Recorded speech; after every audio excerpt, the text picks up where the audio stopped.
Solid star chapter 14। तुमने उठाया क्यों नहीं? रात में 12 बजे चुके थे, इसीलिए रात के खाने का समय हो गया होगा। मेरे पिताजी आमतौर पर नवीनीकरण के दौरान दोपहर में छुट्टी लेते हैं, इसीलिए उन्हें फ़ोन का जवाब देना चाहिए। लुओ फेंग ने उत्सुकता से अपने सेल फोन की स्क्रीन पर सेल फोन स्थान खोज फंक्शन पर क्लिक किया। यांग झाओ शहर का नक्शा तुरंत सेल फोन की स्क्रीन पर दिखाई दिया। छोटा लाल बिंदु में लुओ फेंग का वर्तमान स्थान था और हरा बिंदु वह स्थान था जहाँ उसके पिताजी का फ़ोन था। यहाँ से ज़्यादा दूर नहीं है। लुओ फेंग को तुरंत पता चल गया कि उसके पिता कहाँ हैं और वह मुस्कुराए बिना नहीं रह सकता। तुरंत लुओ फेंग ने अपने सेल फोन पर मानचित्र का अनुसरण किया और तेजी से वहां पहुंच गए। जल्दी करो, अपना सामान तेजी से ले जाओ ताकि तुम आराम कर सको और दोपहर का भोजन कर सको। हम भी जाकर खा सकते हैं। जिले के एक विला के निजी प्रांगण में झांग आओ बाई को, जो एक सफ़ेद टी शर्ट और सफ़ेद पैंट पहने हुए थे, उनके आग्रह पर भौहें चढ़ गई। उनके बगल में तीन ठंडे दिखने वाले आरक्षक थे। सर, चिंता मत करो, यह एक मूल्यवान वस्तु है, हम लापरवाह नहीं हो सकते। निजी प्रांगण के बाहर सड़क पर एक ट्रक खड़ा और ट्रक लकड़ी के फर्नीचर से भरा हुआ था। इस जमाने में लकड़ी का फर्नीचर बहुत महंगा। यह एक विलासिता थी जो अल्पसंख्यकों की थी। चूंकि अधिकांश लोग शहर में रहते थे, इसलिए पेड़ लगाने के लिए बहुत कम स्थान थे। उनमें से अधिकांश सौंदर्यीकरण के उद्देश्य से थे। ऐसा इसलिए था क्योंकि मानव आधार शहरों के बाहर वास्तव में बहुत सारे पेड़ उग रहे थे, लेकिन मानव आधार शहरों के बाहर राक्षस भी थे। पेड़ों को काट और परिवहन करने के लिए उन्हें राक्षसों से लड़ना पड़ता। कोई कल्पना कर सकता है कि लागत कितनी अधिक होगी। आजकल अधिकांश लोगों का फर्नीचर प्लास्टिक का बना होता था और लंबे फर्नीचर कांच के बने होते थे। लकड़ी के उत्पाद कोई ऐसी चीज नहीं थे जिसे आम लोग खरीद सकें। ध्यान से डेकोरेशन कंपनी के कर्मचारियों ने भारी फर्नीचर को सावधानी से कार से जमीन पर पहुंचाया। फिर तीनों कर्मचारी सावधानी से फर्नीचर को निजी प्रांगण में ले गए।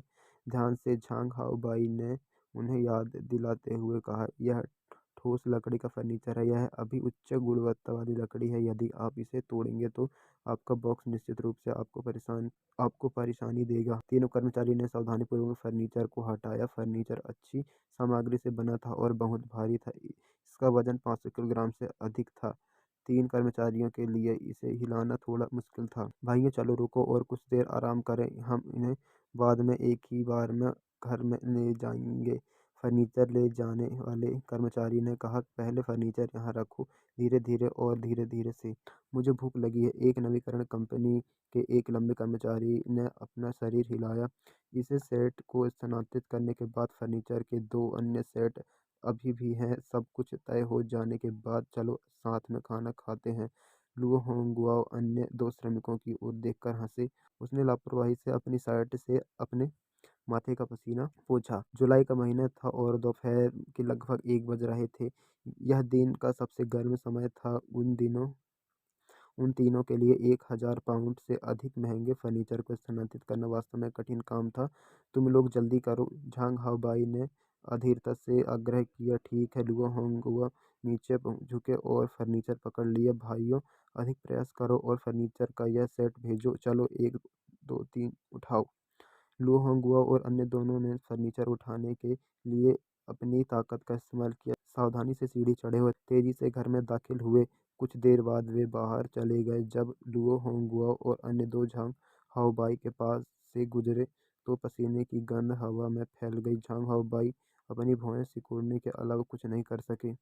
गरीब लोग हमेशा गरीब ही रहेंगे। इस तरह की कड़ी मेहनत करने से वे जीवन भर कड़ी मेहनत करते रहेंगे। झांग हाओबाई ने मन ही मन सोचा। उनके पिता करोड़पति थे, इसलिए वे एक धनी परिवार से थे। झांग हाओबाई समाज के निचले स्तर के उन लोगों को हेय दृष्टि से देखती थी जो कड़ी मेहनत करते थे। उनके दृष्टिकोण से स्वेच्छा से कड़ी मेहनत करने वाले इन लोगों में लड़ने की क्षमता नहीं थी, इसलिए वे इस तरह के कठिन जीवन के हकदार थे।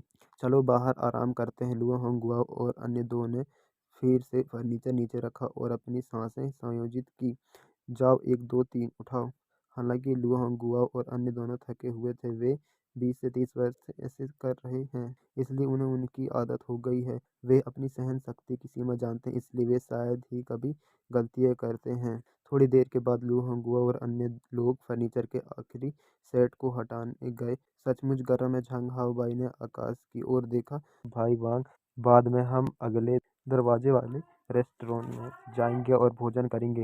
यंग मास्टर, तीनों आरक्षकों ने मुस्कुराते हुए उत्तर दिया। झांग हाओबाई ने उन तीनों श्रमिकों पर नजर डाली जो फर्नीचर के आखिरी सेट को हटा रहे थे और मदद नहीं कर सके, लेकिन धीमी आवाज निकली। झांग हाओबाई को स्वाभाविक रूप से इस प्रकार के किसानों से नफरत थी। अचानक झांग हाओबाई की नजर आंगन में रास्ता बनाने के लिए इस्तेमाल किए जाने वाले संगमरमर पर पड़ी। संगमरमर के एक टुकड़े में दरार थी। यह दरार गलती से तब टूट गई जब वह कुछ दिन पहले आरक्षकों के साथ हाथापाई कर रहे थे। झांग हाओबाई की आंखें चमक उठी। हाल ही में मेरे पास बहुत अधिक पॉकेट मनी नहीं है, इसलिए मुझे कुछ मिल सकता है। इस समय लुओंगुआ और अन्य दो फर्नीचर के तीनों सेट को आगे बढ़ा रहे थे। अचानक एक सेल फोन बजा। लुओ होंगुआ जो फर्नीचर हटा रहा था खुश था। यह फेंग होना चाहिए, लेकिन लुओ होंगुआ फर्नीचर हटा रहा था, इसलिए वह फोन नहीं उठा सका। इसलिए वह केवल तब तक इंतजार कर सकता था जब तक कि वह वापस कॉल करने से पहले फर्नीचर नीचे न रख दे। चलो थोड़ी देर बाहर आराम करते हैं, इसे धीरे धीरे नीचे रखो।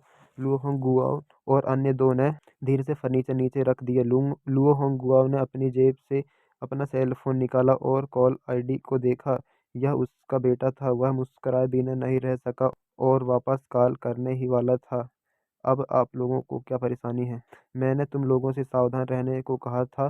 तुम लोग क्या कर रहे हो? अचानक क्रोधित स्वर गूंजा। लू होंगुआ और अन्य दो कर्मचारी ठिठक गए और देखने के लिए अपना सिर घुमा लिया। उन्होंने देखा कि झांग हाओबाई का चेहरा काला पड़ गया था और उसने गुस्से से फर्नीचर के नीचे संगमरमर के फुटपाथ की ओर इशारा किया। तुम लोग क्या कर रहे हो? मेरे घर का फुटपाथ तुम लोगों ने कुचल दिया। यह नॉनसेंस संगमरमर है। संगमरमर के एक टुकड़े की कीमत सैकड़ों हजारों में होती है। क्या तुम लोग इसे वहन भी कर सकते हो? लू होंगुआ और अन्य दो ने नीचे देखा। दरअसल फर्नीचर के नीचे फुटपाथ पर संगमरमर के एक टुकड़े में छोटी सी दरार पड़ गई थी। मैं आपके बॉस से पूछूंगा कि क्या हो गया है, सांग हाओबाई ने गुस्से में कहा। भाई वहाँ आपके पास उसी कंपनी का फ़ोन नंबर है ना? उनकी कंपनी को कॉल करें। उनके बॉस को यह आने के लिए कहो। इन लोगों से बात करने का कोई मतलब नहीं है। कंपनी के लंबे कर्मचारियों ने तुरंत कहा। मार्बल पर दरार पहले भी थी, मैंने इसे पहले भी देखा है। खड़ाने से क्या फायदा? झांग हाओबाई ने व्यंग किया। लुओ होंगुआ ने भौहें चढ़ा दी। एक अनुभवी कार्यकर्ता के रूप में वह जानते थे कि इस प्रकार की नोक-झोंक सबसे अधिक परेशानी वाली होती हैं और कंपनियां आमतौर पर अपनी प्रतिष्ठा की बहुत परवाह करती हैं। यदि उन्हें वास्तव में ब्लैकमेल किया जाता है और कंपनी के पास यह साबित करने के लिए सबूत नहीं है कि दरार उनके कर्मचारियों के कारण नहीं हुई थी, तो कंपनी को केवल पैसे का नुकसान हो सकता है। यदि कंपनी को घाटा हो जाता है तो फर्नीचर ले जाने के लिए जिम्मेदार 3 कर्मचारियों के वेतन में निश्चित रूप से कटौती की जाएगी। भाइयों, पहले फर्नीचर हटा लेते हैं, लुओ होंगुआ ने कहा और फर्नीचर हटाने वाला था। इसे अंदर ले जाओ। चांग हाओबाई दोनों कदम आगे बढ़ाए और लुओ होंगुआ को दूर धकेल दिया। उसने तीनों मजदूरों की ओर देखा और चिल्लाया, आप फर्नीचर को अंदर ले जाना चाहते हैं और फिर उसे अस्वीकार करना चाहते हैं? अपने बॉस के आने तक प्रतीक्षा करो। अब लोगों को क्यों धकेल रहे हैं? हमें यह भी पता नहीं है कि हमने संगमरमर तोड़ा है या नहीं, फिर आप लोगों को क्यों धकेल रहे हैं? अन्य दो श्रमिकों ने तुरंत घूमकर देखा और चिल्लाए, ये मेहनती लोग किसी भी चीज से नहीं डरते। अगर उन्हें गुस्सा आ गया तो वे बस लड़ेंगे। भले ही उन्हें गिरफ्तार कर पुलिस स्टेशन भेज दिया जाए, लेकिन उन्हें पैसे या अपनी जान की परवाह नहीं है। पुलिस स्टेशन आमतौर पर कुछ नहीं कर सकता और उन्हें जाने देगा। मेरे साथ मत खेलो। तंग हवा ने बिजली की तरह दो श्रमिकों के पेट पर लात मारी। दोनों मजदूरों के होश उड़ गए और वे जमीन पर गिर पड़े। अगर तुम मेरे साथ चालाकी करना चाहते हो तो देखो कि तुम कहाँ हो। झांग हाओबाई ठंडे स्वर में हंसे। उनके झांग परिवार के जीएन क्षेत्र में बहुत सारे संबंधी हैं। कुछ सामान्य कार्यकर्ताओं को पीटना कोई बात नहीं है। तो लुओ होंगुआ भी चिंतित थे। तुम जानवर आदमी, तुम ऐसे कैसे कर सकते हो? लुओ होंगुआ चिल्लाया। सांग हवाई ने लुओ होंगुआओ के शरीर पर पसीने की गंध महसूस की और वोहें चढ़ा बिना नहीं रह सके। भाई वांग, आप लोग उन्हें सबक सिखाएं और उन्हें शांत कर दें। युवा मास्टर सजावट कंपनी से वांग नाम के बॉडीगार्ड ने अपना फोन सौंप दिया। ठीक है, झांग हाओबाई ने अपना हाथ लहराया और 3 आरक्षक तुरंत उनके 3 श्रमिकों को सबक सिखाने के लिए चले गए। झांग हाओबाई ने फोन रखा। मैं स्काई कैपिटल गार्ड से हूँ, अपने बॉस होउ को फोन पर बुलाओ। बॉस होउ, जिन लोगों को आपने आज डील किया था उनका क्या हुआ? उनके हाथ और पैर इतने खुरदुरे थे कि उन्होंने मेरे आंगन के संगमरमर के फुटपाथ को तोड़ दिया। जल्दी करो और किसी को भेजो। जैसा तुम्हें ठीक लगे वैसा करो। यदि इसका निपटारा नहीं हुआ तो फर्नीचर का शेष भुगतान प्राप्त करने के बाद में सोचना भी मत। इससे पहले कि वह समाप्त कर पाता, रुकना। आंगन के बाहर दहाड़ने की आवाज आई। इस समय लुओ होंगुआ और अन्य 2 श्रमिकों को 3 भारी अंगरक्षक द्वारा आंगन के कोने में खड़े होने के लिए मजबूर किया गया था। उनके शरीर पैरों के निशान से ढके हुए थे। तीनों अंगरक्षकों और झांग हाओबाई सभी ने देखने के लिए अपना सिर घुमाया। एक धुंधली छाया तुरंत आंगन में दौड़ गई। झांग हाओबाई ने तुरंत इसे पहचान लिया और चिल्लाया, लुओ फेंग, तुमने मेरे घर आने की हिम्मत की। लुओ फेंग ने तुरंत अपने पिता को देखा, जो पसीने से लथपथ और पैरों के निशान से ढके हुए थे। अपना पेट पकड़कर कोने में खड़े थे। लुओ फेंग की आंखें तुरंत लाल हो गई। उसके पिता इतने सालों से इस तरह की कड़ी मेहनत कर रहे हैं और उन्हें दूसरों की ओर से नीचा दिखना पड़ता है, और आज तो उसे ऐसी तकलीफ भी उठानी पड़ी। 3 अंगरक्षकों में से एक थोड़ा मोटा आदमी एक कदम आगे बढ़ते हुए व्यंग किया, मेरे रास्ते से हट जाओ। लुओ फेंग बिजली की तरह तेज दहाड़ने लगा। उसके भारी पैर ने जोर से लात मारी। मोटे अंगरक्षक ने रोकने के लिए अपने दाहिने हाथ का भी इस्तेमाल किया। भारी लात के कारण मोटे अंगरक्षक की आंखें चौड़ी हो गई। नीचे गिरने से पहले वह हवा में 4 से 5 मीटर ऊपर उड़ गया। बगल में मौजूद अन्य 2 अंगरक्षक डर के मारे कूद पड़े।